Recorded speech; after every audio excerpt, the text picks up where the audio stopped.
আজকে আমি ছোট্ট ছোট্ট চিংড়ি মাছের বড়া করব। যারা যারা চট্টগ্রামে আছেন তারা তো অবশ্যই জানবেন, আর যারা চট্টগ্রামের বাইরে তাদের জন্য আমার এই রেসিপিটা। আসসালামু আলাইকুম বন্ধুরা, কেমন আছো? আলহামদুলিল্লাহ আমি ভালো আছি।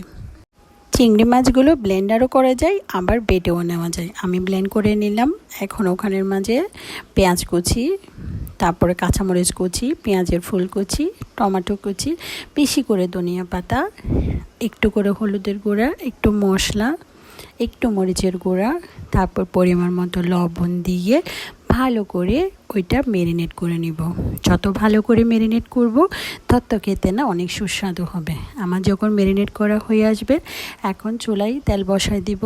তেলটা যখন গরম হয়ে আসবে, এখন আমি বড়ার শেপ করে গোল গোল করে তেলে ভালো করে এপিট ওপিট করে ভেজে নিব।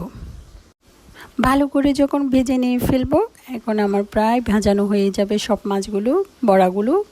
এখন খেতে না গরম গরম অনেক মজা। আপনারাও চাইলে ট্রাই করতে পারেন। আজ এ পর্যন্ত, আল্লাহ হাফেজ।